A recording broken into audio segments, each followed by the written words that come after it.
वचन के लिए।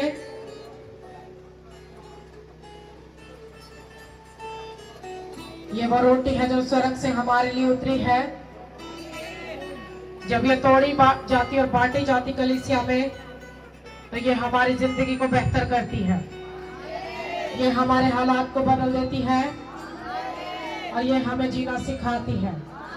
मेरे हमारी निराशाओं से हमें छुटकारा देती है और हमें सफलता पर लेकर जाती है, हमें बेस्ट लेवल पे लेकर जाती है। जोर से बोलो हालेलुया। खुदा का थैंक्स करो इस जीवित वचन के लिए जो हमारा छुटकारा है, किसी निराशा का कारण नहीं है। थैंक्स करो प्रभु के जीवित वचन के लिए।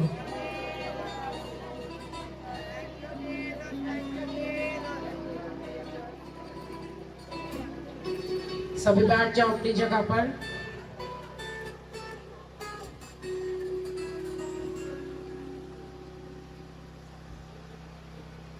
कितने लोग खुश हैं आज खुदा की हुजूरी में आकर? हालेलुया। मैं आप सबको खुदा की हुजूरी में वेलकम करती हूँ। ये खुदा की वो हुजूरी है जहाँ पे आके कोई भी सेम वापस नहीं जाता, हमारी जिंदगी सेम वापस नहीं जाती और हमें खुदावन बचा के अपनी हुजूरी में रखता है। हालेलुया। सभी अपनी बाइबल को खोलो, यूहन्ना की अंजील निकालें। कितने लोगों के पास खुद की बाइबल है? याद रखो, जिनके पास खुद की बाइबल है और वो उसको रोज पढ़ते हैं, वो कभी हारेंगे नहीं। जिनके पास खुद की बाइबल नहीं, उनकी लाइफ यतीम के जैसी है, यतीम के जैसी। उनके पास जीने का रास्ता ही नहीं। जीने का रास्ता जो है वो प्रभु यीशु मसीह के वचन में है। और अगर ये ही नहीं हमारी लाइफ में, तो फिर हम आधे अधूरे हैं, हम कंप्लीट नहीं हैं। हालेलुया। मेरे साथ निकालो यूहन्ना 6।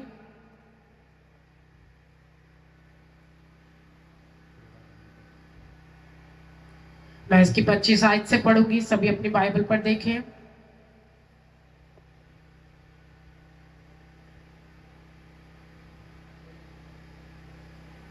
पच्चीस आयत से मैं पढ़ूंगी, यूहन्ना 6 की 25 से। और झील के पार उससे मिलकर कहा, आए रब्बी, तू यहाँ कब आया? यीशु ने उसके जवाब में कहा, मैं तुमसे सच कहता हूँ कि तुम मुझे इसलिए नहीं ढूंढते कि मौत से देखे, बल्कि इसलिए कि तुम रोटियां खाकर शेर हुए। पानी खुराक के लिए मेहनत ना करो, बल्कि उस खुराक के लिए जो हमेशा की जिंदगी तक बाकी रहती है, जिसे अपने आदम तुम्हें देगा, क्योंकि बाप यानी खुदा ने उसी पर मोहर की है। बस उन्होंने उससे कहा कि हम क्या करें ताकि खुदा के काम अंजाम दें। यीशु ने जवाब में उनसे कहा, खुदा का काम यह है कि जिसे उसने भेजा है उस पर ईमान लाओ। बस उन्होंने उससे कहा, फिर तू कौन सा निशान दिखाता है ताकि हम देखकर तेरा यकीन करें? तू कौन सा काम करता है? हमारे बाप दादा ने बियाबान में मन खाया, चनाचा लिखा है कि उसने उन्हें खाने के लिए आसमान से रोटी दी। यीशु ने उनसे कहा, मैं तुमसे सच कहता हूं कि मूसा ने तो वो रोटी आसमान से तुम्हें ना दी, लेकिन मेरा बाप तुम्हें आसमान से हकीकी रोटी देता है, क्योंकि खुदा की रोटी वो है जो आसमान से उतर कर दुनिया को जिंदगी बख्शती है। उन्होंने उससे कहा, आए खुदावन, ये रोटी हमको हमेशा दिया कर। यीशु ने उनसे कहा, जिंदगी की रोटी मैं हूं, जो मेरे पास आए वो हरगिज भूखा ना होगा, और जो मुझ पर ईमान लाए वो कभी प्यासा ना होगा। लेकिन मैंने तुमसे कहा कि तुमने मुझे देख लिया है, फिर भी ईमान नहीं लाते। जो कुछ बाप मुझे देता है मेरे पास आ जाएगा, और जो कोई मेरे पास आएगा उसे मैं हरगिज निकाल ना दूंगा। सब बोले आमीन। आपका आमीन ऊंचा होना चाहिए।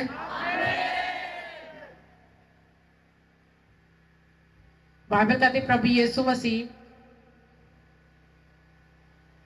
जब 5,000 लोगों को बियाबान में रोटियां खिलाकर पानी पे चल के एक जगह पे गए, तो लोग जो थे वही लोग जो खाकर शेर हुए थे, वो यीशु मसीह का पीछा करते हुए उस जगह पर आए जहां पे वो था। तो बाइबल कहती कि वो यीशु से पूछने लगे कि प्रभु तू कब यहाँ पे आया? कि हम तो कश्तियां लेकर आए और तू हमसे पहले यहाँ पे पहुंच गया।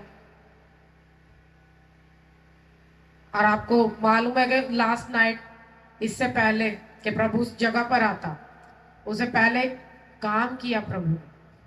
हाँ, पानी पे चल के, है ना, समुंदर को, उस हवा को, उस तूफान को डांटा, उसको शांत किया। हालेलुया। और बाइबल कहती है कि क्यों प्रभु यीशु मसीह वहां पहले थे, क्योंकि प्रभु यीशु मसीह को किसी नाव में सफर करके आने की जरूरत नहीं थी।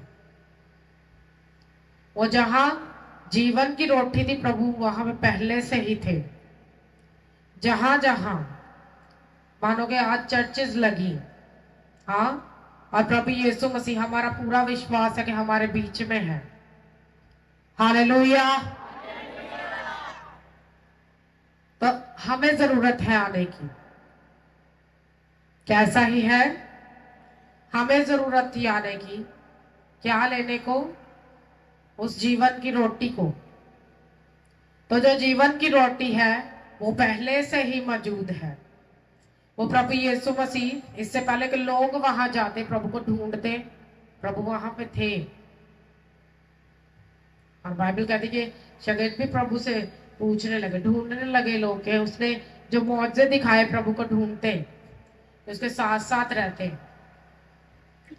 और बाइबल कहती प्रभु यीशु मसीह ने कहा कि तुम मेरे पीछे इसलिए नहीं आए कि तुमने बड़े बड़े काम देखे, हाँ, इसलिए नहीं आए कि मैंने पानी पे चल के हवा को डांटा, हाँ, तुम इसलिए मेरे पीछे नहीं, मैंने 5,000 लोगों को खाना खिलाया, बल्कि तुम इसलिए आए, वो बड़ा काम नहीं देखा कि प्रभु ने किस चीज को ब्लेस किया और क्या कारण था 5,000 के खाने का, बल्कि इसलिए आए कि शायद आज भी बस रोटी पानी बाहर ही सेटल हो जाए, है ना।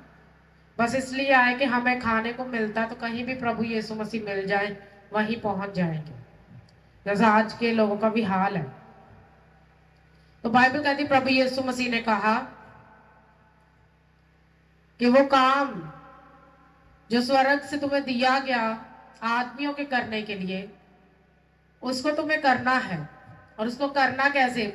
शगीर कहते प्रभु हमें भी काम बता दे कि हम कैसे करें। तो यीशु मसीह ने उनसे कहा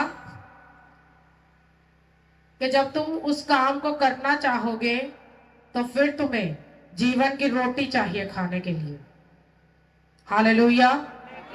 उस काम को अंजाम देने के लिए, पूरा करने के लिए, जो एक्चुअल में खुदा की मर्जी है हमारे लिए, कि हम सिर्फ चर्च आते हैं इसलिए नहीं कि हम चंगे हों, वो प्रभु करेगा, वो करता है चंगा, उसकी आदत है चंगा करना। लेकिन प्रभु का जो मेन मकसद है हमें वो अपने घर में लाने का, दूर दूर से और जाति जाति से अपने घर में बुलाने का जो मेन मकसद है खुदा का, वो क्या है कि हम उस जीवन की रोटी को लेने के बाद निराशाओं में ना रहें। हालेलुया। शगीर कहते हैं प्रभु अगर फिर ऐसा है कि जो रोटी तू देगा वो खाकर कभी मौत नहीं होगी, तो हमें फिर ये वाली रोटी रोज ही दिया कर, हमेशा दिया कर। उनको लगता था कि वो वाली रोटियां जो हमने जंगल में खाई वही रोज खाकर हम जीवित रहेंगे, जो प्रभु के हाथों से मिलती। बल्कि प्रभु यीशु मसीह ने कहा कि वो रोटी, वो खाना वो नहीं जो हम खाते, वो रोटी प्रभु का वचन है जो उसके मुंह से निकलता है। और प्रभु ने कहा वो मैं हूं जो स्वर्ग से उतरा हूं, तुम्हारे बीच में आया हूं, ताकि जब तुम मेरी बातों पे चलो, मेरी बातों को अपनी लाइफ में रोटी की तरह लो, उसको खाओ और बना के रखो, तो फिर तुम्हें वो मौत, वो पाप, वो निराशा फॉलो ही ना करे। हालेलुया। तो इसलिए प्रभु यीशु मसीह ने कहा कि जो कोई मेरे पास आएगा वो हरगिज क्या होगा, भूखा नहीं होगा। वो हरगिज भूखा नहीं रहेगा और ना ही प्यासा होगा। इसका मतलब है कि हमारी जो भूख है वो प्रभु यीशु मसीह के पास आने से पूरी होती है, वो प्रभु यीशु मसीह में होने से मिटती है। आज लोग भूख में हैं, वो भूखे हैं हीलिंग के, वो भूखे हैं बरकतों के, और जितनी भी बरकतें उनको नाजायज तरीकों से लेना चाहते हैं, जबकि वो प्रभु का प्लान नहीं है। तो जो रोटी प्रभु बांट रहा वो तो प्रभु का वचन है, जिसको सुनना नहीं चाहते लोग घंटों बैठकर प्रभु के घर में। वो चर्च वो वाला चूज करना चाहते जहां पे बस 10 15 20 मिनट से ज्यादा पास्टर बोले ही ना, और पास्टर भी बेचारा गला कुट्टिया होंगे शैतान ने कि 20 मिनट तो बहुता बोलना नहीं है ना। तो सोचो वे जहां पे वचन बांटा जाता प्रभु का, प्रचार होता प्रभु का, वहां पे जो रूहें हैं वो सैर होती प्रभु के वचन की रोटी से। हालेलुया। जिसको ढूंढते ढूंढते वो लोग लंबा ट्रैवल करके पहले से 2 दिन से प्रभु के पीछे थे, बड़े बड़े काम देख रहे थे, और वो लोग प्रभु के पास आ गए ढूंढते ढूंढते उस जगह पे। उस जगह भी ये पहुंच गए जहां पे वो वाली रोटी नहीं थी जो 5 रोटियां और 2 मछलियों से खाई थी। अब प्रभु ने उन्हें समझा दिया कि जीवन की रोटी मैं हूं। वो जो रोटी रोज हम खाते उसको खाकर तो निराशा आती हमारी लाइफ में, उसको खाने के बाद हमें फिर से भूख लगती है, उसको खाने के बाद फिर से कमजोरी होती है, फिर फील होता हमें कि अब हमें 10 घंटे हो गए, 4 घंटे हो गए, कईयों को 2-2 घंटे के बाद भी भूख लगती, तो उनकी भूख का लेवल बहुत बड़ा है। लेकिन वो अगर वचन की भूख रखे, क्या किसी को वचन की भूख लगती? चर्च बताए, वचन की भूख लगती है आपको? जिनको वचन की भूख लगती उनके पास बाइबल अपनी खुद की पर्सनल होती और उसको रोज पढ़ते, उसको वो रोज पढ़ते, सोने जाने टाइम अपनी लाइफ के ऊपर क्लेम करते, उसको बोलते अपनी जिंदगी के ऊपर, और फिर वो चुगली नहीं करते। वो रोटी जो प्रभु के वचन की है वो आपको लंबा जीना सिखाती है। कोई निराशा आपकी लाइफ में एंटर नहीं करती जब आप प्रभु के वचन से सैर होते हो। जो वचन को खाना मतलब क्या, जानना चाहोगे? सच में जाग रहे हो? हाथ चुक दिया करो। जानना चाहते वचन को खाना क्या है? वचन को खाना यह है कि आपको बाइबल का नॉलेज हो, आपको समझ हो। जब वचन आप खोलो या सुनो, आप पढ़ो, तो उसकी समझ आपके अंदर हो। हालेलुया। ये नहीं कि आप वचन पढ़ी जाइए, पादरी बोली जाए वचन ते अपने उत्तों दी नांगता जाए, कुछ भी समझना है, वो खाना नहीं है। खाना वो है कि वचन प्रीच होता, आप उसको सुनते हो, समझते हो, अपने मन में रखते हो और फिर उसके अकॉर्डिंग चलते हो। यह है आपका खाना वचन। लेकिन वो लोग भूखे रह जाते हैं जो चर्च में आके भी वचन को सुनते नहीं, टाइम पास करते रहते हैं। कदों चर्च खत्म हो आवी नो, ये तो अब आप ब्याह ते जाइए फटाफट। हाँ, कदों चर्च मुक्के मुड़ के आप फिर अज आप फुफो घर भी तो जाना है ना, अज घर प्राणे भी आने होने। वो वचन की भूख आपकी कभी नहीं मिटेगी। वो भूखे लोग, वो तरसी हुई जाने हैं, वो रोटी वचन की नहीं खाते, और भूखे ही चले जाते और उनमें जीवन नहीं बसता। क्योंकि प्रभु तो ये कह रहा है कि अगर तुम इस रोटी को खाओगे तो तुम्हें जिंदगी बनी रहेगी, फिर बीमारियां तुम में एंटर नहीं करेगी। तो इसका मतलब उस रोटी को खाना और खिलाना आया नहीं किसी को, हमने खाने की आदत नहीं डाली और किसी ने हमें खिलाना नहीं चाहा। जिसने हमें खिलाना चाहा उसकी हमने सुनी नहीं, इधरों वचन सुन के उधरों फिर जाके अम्मी ने बदतमीजी फिर भी की थी, है ना। उसको अपने मन में नहीं बिठा के रखा। जब वचन आप मन में नहीं बिठा के रखते, क्यों प्रभु ने इजरायलियों से कहा कि तुम रास्ते में चलते, उठते, बैठते और सोते, जागते ये वचन याद करके अपने बच्चों और अपने पोतों और अपने पड़पोतों को भी सिखाना, उनको मानना सिखाना याद करके, क्योंकि वो रोटी है जीवन की। उसको नहीं खाओगे आप पाप में मर जाओगे, आप निराशा में मर जाओगे, आप कमजोरियों में मर जाओगे, आप कुड़कुड़ के मर जाओगे, कभी चंगे नहीं होगे, कभी एक छोटी सी सिर दर्द भी छोड़कर नहीं जाएगी जहां पे प्रभु के वचन को आपने खाना मुनासिब नहीं समझा। मैं अक्सर टीम के लोगों को एक चीज सिखाती हूँ कि जब भी चर्च में आना ना, भूखे आना, खाना खा के मत आना। क्योंकि जब तुम पेट भर के आ जाते हो ना, फिर तुम्हारी आत्मा के सेल एक्टिव नहीं होते, वो बीच में रोटी खड़ी होती, वो ना बोलने देती ना वो सुनने देती प्रभु की, ऊपर से बड़ी बड़ी जमाइयां आती मुंह खोल खोल के। और क्या होता है, आप वो ले नहीं पाते, क्योंकि आत्मा का खाना आपको आत्मा से लेना पड़ेगा, वो बॉडी से नहीं आएगा आपकी जिंदगी में। जानते हो समसून वो बड़ा कद वाला और बड़ा मोटा हट्टा कट्टा इंसान नहीं था, बल्कि वो एक नॉर्मल सा, एक सुक्का सा इंसान था। हाँ, और उसकी शाहजोरी का राज ये था कि जब प्रभु का आत्मा उतरता था तो फिर एक गधे की जबड़ी से भी एक एक हजार के मुंह तोड़ देता था। हाँ, वो बल उतरता था लाइफ के ऊपर। तो जो आपको जीने के लिए चाहिए, अगर वो आपकी लाइफ में नहीं, आप सदा ही अपने माँ बाप के नाफरमान रहोगे, कभी अपने भाइयों से प्रेम नहीं रखोगे, कभी अपनी बहनों से प्रेम नहीं रखोगे, फिर जेलसी करोगे, कुड़कुड़ करोगे, निराशा कभी छोड़कर नहीं जाएगी। क्योंकि जीवन की रोटी जो है वो हमने खाई नहीं, उसकी समझ हमने ली नहीं, और उसके द्वारा जब हम चले नहीं तो फिर हर तरह की निराशा हमें फॉलो करती है, फिर हर तरह का पाप हमारी लाइफ में एंटर करता। यही फर्क था कि जो जिन लोगों के साथ प्रभु यीशु मसीह तमसीलों में बातें करते थे, वो आपस में बोलते रहते थे कि तानू समझ आया, ये तानू समझ आया। हाँ, और शागिर्द अंदर जाके प्रभु से पूछते थे कि प्रभु तू ये बातें जो सीधे से अगर करे तो हमें समझ आ जाए।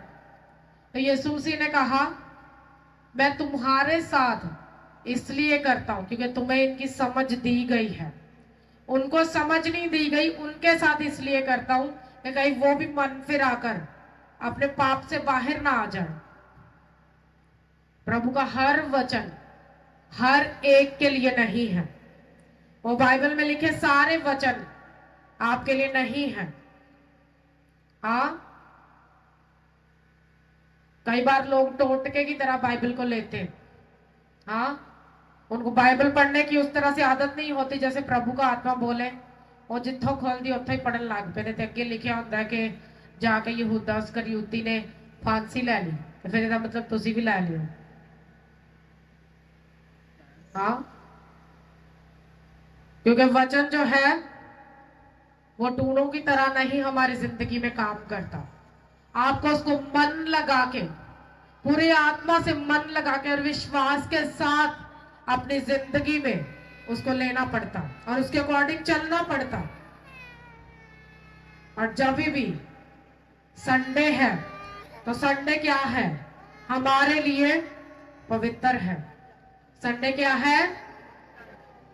और हम यहाँ क्या करने आए हैं?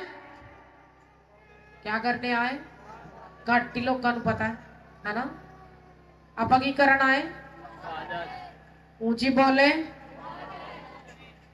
इबादत करने आए, प्रभु की रोटी खाने आए ना, वचन सुनने आए। सिंपल वर्ड में बोले तो हम रोटी खाने आए, प्रभु की वचन सुनने आए, क्योंकि उससे क्या है? उससे जीवन मिलता है, उससे आपके बिजनेस की ग्रोथ मिलती है। आप वचन पढ़ोगे, आप रोज वचन पढ़ते हो, आप एक बिजनेस करना चाहते हो, आप वचन पढ़ते हो, प्रभु आपको बिजनेस के आइडियाज देगा। लेकिन ये नहीं कि एक बिजनेसमैन जेड़ा वो हिकमत दे टोट के पढ़ता रहे। हाँ, इसीलिए मैंने बोला कि हर बाइबल का वचन हर एक इंसान के लिए नहीं है। आपको ढूंढना होगा अपनी सिचुएशन के अकॉर्डिंग प्रभु का वचन, कि वो मेरे लिए क्या कहता है, वो मेरी मुश्किल के लिए क्या कहता है, वो मेरी बीमारी वाली लाइफ के लिए क्या कहता है, वो मेरी निराशाओं के लिए क्या कहता है, वो मेरे बच्चों के लिए क्या कहता है, वो मेरे बिजनेस के लिए क्या कहता है। बाइबल पढ़ के देखो, जिन लोगों ने वाचाएं बांध कर बोया नहीं, उनको फेलियर का सामना करना पड़ा। वो अपने बिजनेस में फेल हो गए, चलते चलते अच्छे प्लस बिजनेस में फेल हो गए, जिन्होंने वाचा बांध के बोया नहीं। तो बाइबल कहती है कि जब तू बोएगा नहीं तो तू काटेगा नहीं। हाँ, लोगों को छोटी आशीष होती ना, छोटी ब्लेसिंग, छोटा बिजनेस, वो कभी प्रभु की महिमा वास्ते यूज नहीं करते। वो कहते मैं तो एक दिहाड़ीदार बंदा है ना। इजरायली लोग अपने दिहाड़ी में से, रोज की दिहाड़ी में से अपना बेस्ट प्रभु को देना जानते हैं, कि बेस्ट प्रभु के लिए पहले देना और अपनी बॉडी का बाद में यूज करना है। तो फिर बिजनेसमैन भी वही होते जिनको बोना आता है, जिनको प्रभु के राज्य के लिए काम करना आता, काम में लाना आता अपने गिफ्ट को, हाँ, या अपने छोटी आशीष को प्रभु के काम में लाना आता है। वही लोग अपनी बरकतों में बढ़ते, ग्रोथ करते समय के साथ। तो कई लोग खाली प्रेयर ही कर दे रहे कि प्रभु मेरा बिजनेस ब्लेस कर, हाँ, और वो कभी नहीं बढ़ता। जबकि आपके बिजनेस की बढ़ोतरी प्रेयर करने से नहीं होनी, आपके बिजनेस की बढ़ोतरी बोने से होगी। हालेलुया। कितने लोगों को समझ आया? जिस काम में आप बढ़ना चाहते हो उसकी बढ़ोतरी बोने से होगी। जब आप बोगे और फिर प्रेयर करोगे, वो प्रेयर आपके रास्ते ओपन करेगी। आमीन। मानो मेरी सेवा वाली जिंदगी, तो मुझे अपनी सेवा वाली जिंदगी में बोना पड़ता। मुझे ये मालूम है कि सेवा प्रभु के कामों की बिना बोए नहीं होगी, मैं इसमें बढ़ नहीं पाऊंगी। तो जब भी बोना लाइफ में है तो सेवा में ग्रोथ है, बढ़ना है। कोई दूसरे की ग्रेस मैच नहीं करती, करती है कि नहीं? बताओ। लोग अंदाजे लाते रह जाएंगे, वो कभी हील नहीं कर पाएंगे, वो कभी आपको आत्मिक फलों में बढ़ा नहीं पाएंगे। वो बातें अंदाजे लगाते रह जाएंगे, इन्ने घंटे प्रेयर किवें कर दे, हाँ, नहीं तो इन्ने घंटे चर्च ला के कर दे की है। तुम सोचो कि 2024वां साल चढ़ गया, प्रभु यीशु मसीह की महिमा होते होते हाले भी चर्च ठंडा ही होना चाहिए सी। घंटे 2-1.5 घंटे 2 घंटे आप बुक कर देना। हाँ, इतने वंशों से प्रभु की महिमा हो रही, तो फिर बढ़ते बढ़ते आज कितनी बढ़ जानी चाहिए? आज प्रभु का जो चर्च है वो कितना ग्रोथ में होना चाहिए, वचन कितना ग्रोथ में लंबा होना चाहिए। मैंने अपनी लाइफ में एक बात सीखी थी, जब मैं वचन प्रीच नहीं करती थी तो मेरे स्पिरिचुअल फादर बताते गए कि जिन चर्चेज में वचन लंबा प्रीच किया जाता है वो चर्चेज लंबा चलने वाले होते हैं, और कोई निराशा उनका कुछ नहीं बिगाड़ सकती। आप दुनिया घूम के देख लो, उन दासों की लाइफ चेक करके देखो जो घंटों पुलपट पे आके हीलिंग कम प्रचार ज्यादा करते हैं। उनकी चर्चिस में हीलिंग भी सबसे ज्यादा होती, छुटकारे भी सबसे ज्यादा होते। सोचो प्रभु यीशु मसीह क्या कर रहे थे 2 दिन से उस जंगल में उन लोगों के साथ। हाँ, वो 2 दिन से वचन ही सुन रहे थे लोग, जिन्होंने 5,000 ने रोटियां खाई। और बाइबल कहती है उनके बीच में काम भी बड़े हुए। फिर कैसे काम हुए? 5 रोटियों से प्रभु ने 5,000 को खिलाया। ये बड़ा काम हुआ कि नहीं? जब सेवा बढ़ी तो उनमें छुटकारे भी बड़े हुए। शागिर्द आके प्रभु यीशु मसीह के पास बोलने लगे कि प्रभु इतने लोगों को तू घर भेज दे, इनको भूख लगी। यीशु ने कहा इनको खाना दो। तो कहते हैं साडे कोल प्रभु इन्ने पैसे नहीं कि ਅਸੀਂ इन्ने हजारों लोगों को रजा लिए, तू इंज कर इन्हों कह के वापस चले जा। प्रभु ने कहा नहीं, तुम इनको कुछ खाने को दो, ढूंढ के लाओ, देखो तुम्हारे पास क्या है। और जब ढूंढा गया तो उनके पास 5 रोटियां और 2 मछलियां निकली। वो प्रभु के पास लेकर आए और प्रभु ने क्या किया? उन 5 रोटियों और 2 मछलियों को स्वर्ग पिता के सामने उठाकर कहा कि प्रभु इन रोटियों को ब्लेस कर, उनको बरकत दी और कहा लो अब खाओ।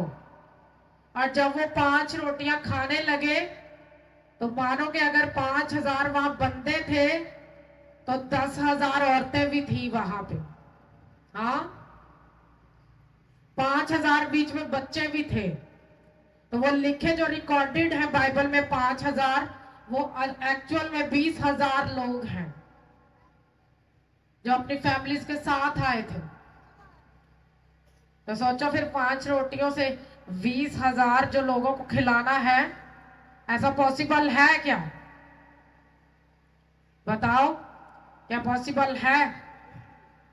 ਅੱਜ लोग 1 घंटा खलो के प्रभु की वर्शिप नहीं करना चाहते, कहते गोडे पीड़ होंगे। हाँ, थक जाइदा जदों इत्थे आ जाइदा है ना। नहीं, चर्चों बाद प्रभु ताड़े गोडे कुटेगा, वो ऐसे कुटेगा कि कभी किसी काम दे ना रहन। जिस चीज को आपने प्रभु के लिए इस्तेमाल नहीं किया वो आपके भी किसी काम की नहीं रहने वाली। इसको नोट कर लेना, लिख के चले जाना, और फिर 10 साल एक चीज के लिए प्रेयर करते रहना, वो कभी चंगी नहीं होगी। जिस चीज को आपने प्रभु की महिमा के लिए इस्तेमाल नहीं किया और अपने ही छुटकारे के लिए इस्तेमाल नहीं किया। सोचो हम प्रभु के घर में आके प्रभु की वर्शिप करते हैं, किसके लिए करते? मेरे लिए कर दे, दसो किसके लिए करते? हाँ, प्रभु के लिए करते हो और अपने लिए करते कि हम प्रभु से क्या हो, ब्लेस हो, छुटकारा लेकर जाए। तो जिन्हें प्रभु ने इंपॉर्टेंस नहीं देती वर्शिप ਨੂੰ, वो किवें चंगा होके जाएगा? बताओ, वो कैसे हील होगा? वो कैसे आपको पेन छोड़ कर जाएगी? वो किवें लक पीड़ छड़ के जाएगा थानू? क्योंकि जब आपकी लाइफ में आपने अपनी जिंदगी शैतान को दे रखी है और रोटी खाने की आदत नहीं डाली, मैं बोलती बिना नागा रोटी खाने की आदत डालो प्रभु की। ਤੁਹਾਨੂੰ अम्मी ਤੁਹਾਡੀ रोटी दे, ਤੁਹਾਡੀ बुढ़ी रोटी दे या ना दे, ਤੁਸੀਂ चर्च च होने चाहिए हो। आमीन। आप चर्च में होने चाहिए हो जीवन की रोटी खाने के लिए। और जब जीवन की रोटी खाओगे उसके बाद स्टमक कभी खराब नहीं होगा। ये बाइबल प्रूफ करेगी आपको आपकी जिंदगी में। वो स्टमक कभी खराब नहीं होगा। जिसको प्रभु का वचन खाने की आदत है, उसको मन में रखने की, उस पर चलने की आदत है। आपका हालेलुया ऊंचा होना चाहिए कलीसिया। आज से डाल लो आदत वचन को खाने की। ये वचन जो प्रचार हो, हाँ, वो ऐसे निवाले मुंह में आपके हृदय में उतरे कि वो आपके हृदय में लिखे जाए और उसके बाद वो निराशाएं आपको छोड़ कर जाए जो प्रभु में बढ़ने की नहीं है। आपको भूख हो प्रभु के वचन की, आप भूख रख के प्रभु के घर में आओ कि नहीं आज दी जीवन की रोटी मिस नहीं होनी चाहिए। कोई प्रोना मिस हो जाए तो हो जाए, हाँ, कोई फंक्शन मिस हो जाए तो हो जाए, आपका चर्च मिस होना नहीं चाहिए। क्योंकि आपके पास बहुत कम समय है स्वर्ग जाने के लिए। और अगर उस कम समय में भी आपने अपनी गलतियां सुधार कर उन पे काम करना और बाइबल के अकॉर्डिंग चलना नहीं सीखा, तो फिर बाकी और कौमें होगी जो स्वर्ग में एंटर कर जाएगी। हाँ, ते तानू अपने पासवर्ड ही भुल्ले होने कि स्वर्ग जाने का पासवर्ड की लाया सी, क्योंकि इन्ने बड़े ते पासवर्ड है ना। अब बच्चे सामने है ना स्कूल पढ़ाने, उन्होंने पाल पोस के रोटी पका के खवानी रोज रोज की 1 टाइम की फास्टिंग सीखो। अगर 1 टाइम करते हो तो 2 टाइम कर दो, 1 टाइम करके नहीं कुछ पल्ले पड़ा, 2 टाइम कर दो, 2 टाइम का रोटी खाना छोड़ दिया करो, 1 टाइम खाना खाया करो और बाकी टाइम वचन खाया करो। वो बॉडी की कमजोरियां आपको छोड़कर चली जाएंगी, आपके मुंह की कमजोरियां आपको छोड़कर चली जाएंगी। मैंने बोला फिर बेचारे मसीही बनकर आप नहीं घूमोगे। फिर जब आप धरती के ऊपर चलोगे, राजाओं के जैसे चलोगे, और जब लोग आपको देखेंगे तो वो सच में आपको यहोवा का एक जीवित जन देखेंगे। हालेलुया, जोर से बोलो हालेलुया।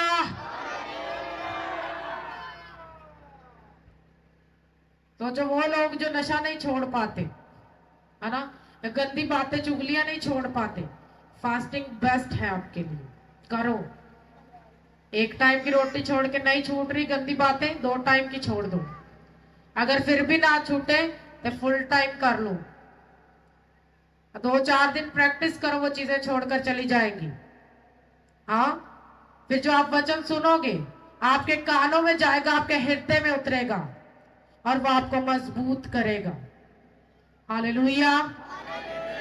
फिर जिस समय की 10-10 आवाजों पे आप नहीं सुनते, आप एक आवाज से ही सुनने लगोगे। हाँ, जिस बाप की डांट से आपको गुस्सा आता है, हाँ, फिर वो बाप की डांट आपको सुधारने लगेगी। बाप की डांट वो गाली गलोच वाली नहीं होनी चाहिए, या माँ की डांट जो वो गाली गलोच वाली नहीं होनी चाहिए। बाइबल कहती है जिस राह में तू अपने बेटे को लेकर जाना चाहता है, उससे खुदा के कलाम से तरबियत कर। अगर वो तेरी नहीं सुनता तो फिर छड़ी उठा, फिर वो गिट्टे पन दे, हाँ, कि उस राह जा ही ना सके। मुंह से कुछ मत कहो, उसको कर्ज मत दो, हाँ, ओदे गिट्टे चाड़ो जेड़े आवारागर्दी वाले, हाँ, फिर उसको चर्च में बिठाओ, कोई लाइफ में भी सुधार आएगा उसकी। आप बच जाओगे, आपके घराने बच जाएंगे। आमीन। आपके घराने प्रभु यीशु मसीह के खानदान में मजबूत होंगे। हालेलुया। यीशु ने उनसे कहा जिंदगी की रोटी मैं हूं, जो मेरे पास आए वो हरगिज भूखा ना होगा। इसका मतलब जो उसके पास नहीं आया वो भूखा रहता है, वो जीवन का भूखा रहता है। और मैंने देखा लोगों को हार्ट ट्रांसप्लांट कराने के बाद भी हार्ट नहीं चलता उनका। हाँ, मैंने एक बंदे की टेस्टमनी सुनी, उन्हें बड़ा डर सी कि मैनू मेरी किडनीज फेल ना हो जाए। हाँ, रोज प्रेयर करता सी प्रभु मेरी किडनी फेल ना हो जाए। उसने बहुत लोगों को देखा था किडनी फेल होते, उसके बाद डेथ होते, रोज प्रेयर करता था कि प्रभु मेरी किडनी ना कितने फेल हो जाए। हाँ, और उसकी किडनीज फेल हुई। हाँ, जिस बात का डर था वो हुआ। सोचो वो वाली बीमारी ਜਿਹੜੀ प्रभु ने ਤੁਹਾਡੀ लाइफ च नहीं रखी हुई, तुसी बोल बोल के डर ला लेना अपनी लाइफ ਨੂੰ, और एक दिन हो जानी। तो सोचो जो अंग प्रभु में नहीं है वो बीमार होंगे एक दिन। वो ही हुआ जिसका डर था। इवन कि अगर आप बाइबल पढ़ो ना तो अय्यूब भी किडनी फेलियर था, मालूम है। वो लिखता बाइबल में कि मेरे गुर्दे मेरे अंदर फनाह हो गए, दोनों किडनियां फेल हो गई है। और उसके बाद भी कहता है कि मैं अपने बॉडी के इस तरह खराब हो जाने के बाद भी कहता है मैं इसी इन्हीं आंखों से खुदा को देखूंगा, मैं अपने मखनसी देने वालों को एक दिन देखूंगा अपनी आंखों से ही। वो ही होगा जो मुझे चंगा करेगा। अंदर इतना मजबूत फेथ था कि अगर ये सारे बॉडी के अंग खराब भी हो गए तो मैं इसी बॉडी से खुदा को देखूंगा। और बाइबल कहती वही बॉडी प्रभु ने रिपेयर की, उसी को चंगा किया, उसी को नया किया, उसी को हरा भरा और पहले से भी ज्यादा ब्लेस किया, दुगना आशीषित किया। हालेलुया। प्रभु की ओर से कभी निराशा एंटर नहीं करती।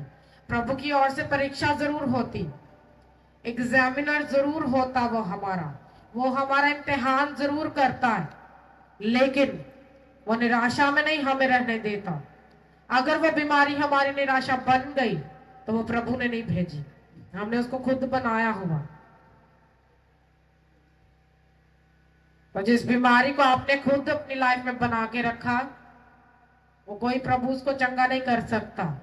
आपको उस डर को अपनी लाइफ से निकालना होगा और प्रभु के जीवन में आपको जीना होगा। रोज रोज प्रभु का वचन पढ़कर उस पर मनन करके उस पर चल के आपको लाइफ बितानी होगी। अगर प्रभु का वचन कहता है कि तुम में से हर एक गाली बकना छोड़कर अपने मिजाज को धीमा रखे, हाँ, ये हर एक भाई एक दूसरे से सच बोले, कोई एक दूसरे से झूठ ना बोले, तो अगर वचन में लिखा तो फिर आपको ये फॉलो करना अपनी लाइफ में, अप्लाई करो उसको अपनी लाइफ में, उसको अपनी लाइफ का असूल बना लो। हाँ, फिर जब पूरे मोहल्ले को कोई बीमारी हो जाए ना, आपको नहीं होगी। प्रभु कहता है अगर तू मेरे वचन की बातों पे चलेगा तो इस किताब में जितनी बरकतें लिखी वो तुझे मिलेंगी, और अगर तू वचन पे नहीं चलेगा तो जितनी बीमारियां इसमें लिखी वो भी सारी तुझे मिलेंगी, वो तुझे और तेरी औलाद को, तेरी नस्ल को लगी रहेंगी। बाइबल ऐसा कहती है। हालेलुया। अब सोच लो कि बीमार रहना, कम चलने वाले, कम असरदार रहना, या प्रभु के एक बलवान नस्ल, एक कौम बन के चलना, एक वो रोब वाले प्रभु के जन बन के रहना है, इजराइलियों जैसा जलाल लेना है तो धरती के ऊपर आज भी है, या फिर वो निराशाओं वाले जलाल लेने अपनी लाइफ के, रोज डॉक्टर को दवाई खा के सोनी। हाँ, ये दवाइयां खानी, ये डॉक्टरी इलाज, ये आपकी लाइफ का हिस्सा नहीं है। ये तो और कौमों के लिए जिनके खुदा मुर्दा है, वो आपके लिए नहीं है। लेकिन अगर तुसी जीवित खुदावंद रख के फिर भी बीमारी नू अपना डॉक्टरी इलाज कराते हो और फिर भी बीमार रहते हो, फिर उसका मतलब यही है कि आप प्रभु के वचन से बाहर हो, प्रभु के वचन के अकॉर्डिंग अपनी लाइफ नहीं बिता रहे, और इसीलिए शैतान अटैक करता बीमारियों के। क्या ये दूसरों के लिए ठोकर का कारण नहीं कि हम हैं मसीही, हम हैं क्रिश्चियन, और शैतान के हमारे ऊपर अटैक होते। एक बन्ने उसी कहने के मसीहियां को बड़ी नजात है, दूजे पासे मसीहियां ते अटैक भी होंगे। हाँ, दूजे पासे मसीहियां ने अपने घर दीवे बत्ती भी रखे हुए। ये कितनी बड़ी ठोकर का कारण औरों के लिए। उन चीजों को अपने बीच से दूर करो, उन जगहों पे जाना छोड़ दो। आज लोगों ने चर्च को मजाक बना के रखा है, मजहबी लोगों ने चर्च को मजाक बना के रखा है, जबकि खुदावन जो हमारा खुदा है वो उसमें से एक भी काम करने को नहीं कहता कि तुसी मजहबा ते खलो के अपना जलाल कायम करो। हमारा जलाल वो बढ़ाता बंद कमरे में, प्रेयर में। जब फास्टिंग और प्रेयर में आप 20-20 घंटे घुटनों के बाहर रहते हो, फिर आपका जलाल बढ़ता है। आपका जलाल ये नहीं कि संडे के दिन सिर्फ चर्च में ही होता है और उसके बाद आप दुखी दुखी रहते हो, उसके बाद आप निराशा में रहते हो, उसके बाद आप बीमार रहते हो। वो जलाल नहीं, ये जलाल सिर्फ संडे चर्च में होता है। जलाल वो होता है कि जब आप अकेले बैठ के प्रेयर करते हो और प्रभु आपसे बात करता है और आपको वचन से शेयर करता है।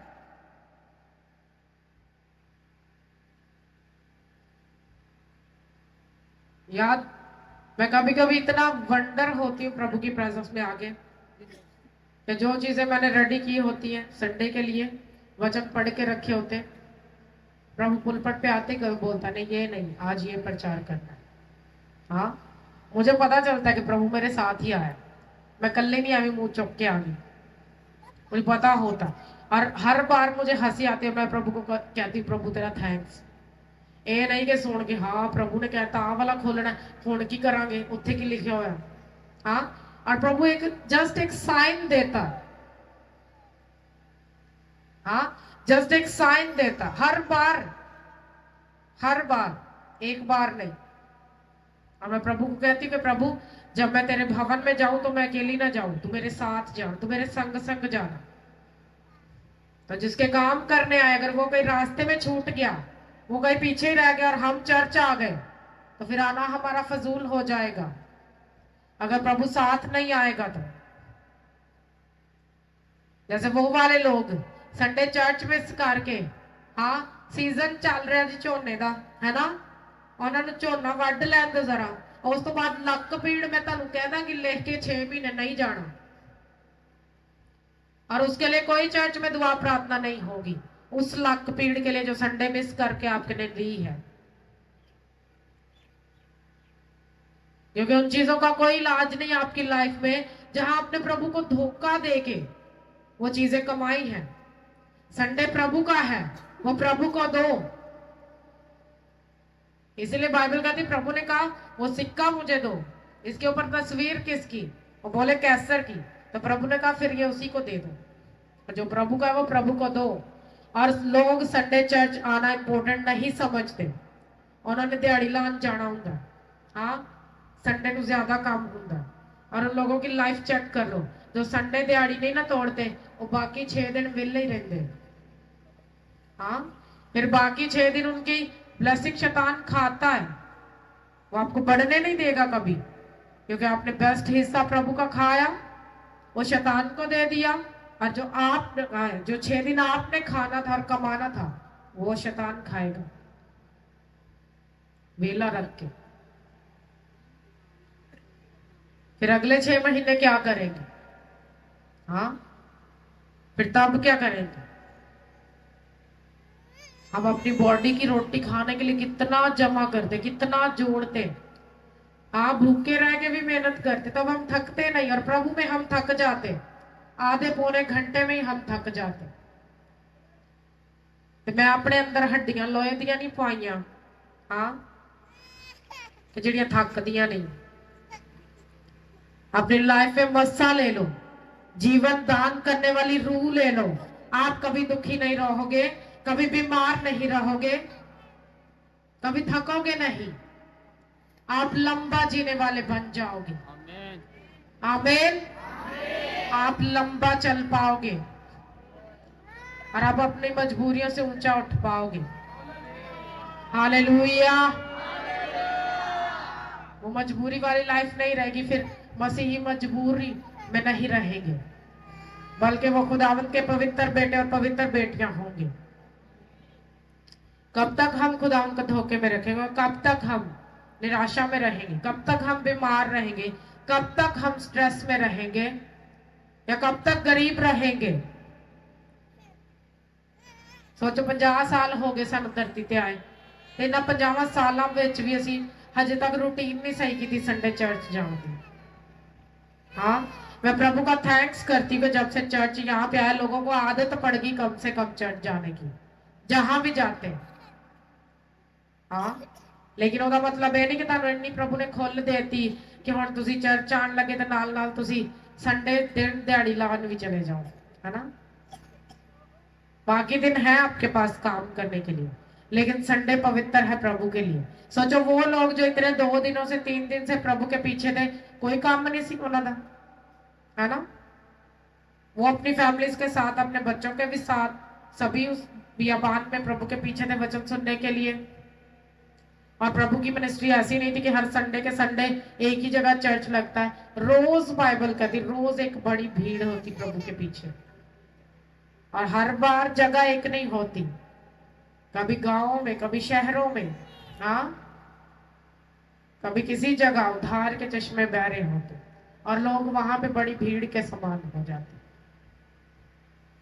तो भूख रख के आए थे लोग, और जीवन की रोटी मिल गई। क्या आप भूख रख के आए हो? हाँ, अगर आप भूख रख के आए हो तो सच में जीवन की रोटी लेके जा रहे हो। हालेलुया। और ये भूख आपकी बढ़नी चाहिए। आमीन। और कभी प्रभु से जल्दी में कुछ मत लो, कभी किसी चीज के लिए जल्दी मत डालो। बैठे रहो प्रभु के हजूर, बने रहो खुदावंत में, अड़े रहो और खड़े रहो, और अपने फलों को बेस्ट करके लोगे अपनी लाइफ में। आप देखोगे एक बड़ा बदलाव अपनी लाइफ में आते हुए, अपने मसीह जीवन में आते हुए। वो सब चीजें बदलेंगी जो कभी नहीं बदली। वो सब चीजें होंगी आपकी लाइफ में जो आज बीमारियां और निराशा का कारण बन के बैठी, वो आपकी हंसी का कारण हो जाएंगी। हालेलुया। फिर बच्चों के भार उठाना आपको प्रॉब्लम का कारण नहीं लगेगा। वो गिर गिर के नहीं उठाना होगा, प्रभु उठाएगा आपके सब भार। जैसे इजरायलियों को वो खुश्क जमीन करके समुद्र पार लेकर गया, वो आपको भी आपकी निराशाओं के पार लेकर जाएगा, पूरी सेफ्टी देकर। हालेलुया। आपको आपकी लाइफ के किनान में एंटर कराने के लिए। करना चाहते हो किनान में एंटर? हाँ, मैंने फ्राइडे बताया था, फ्राइडे चर्च को, कि कौन सा है आपका किनान। आपका किनान हेवन है। कलीसिया का किनान जो है हेवन है। तो इजरायली लोग तो जाने के लिए गुलामी में से निकले मूसा के द्वारा। आपको निकलना उस पाप में से और बाहर आना है, ताकि आप अपने किनान में, नए यरूशलेम में, स्वर्ग में एंटर करने लायक बन जाओ। आमीन। अपने हाथों को उठाएं कलीसिया, सभी अपनी आंखों को बंद करके थैंक्स करें प्रभु का।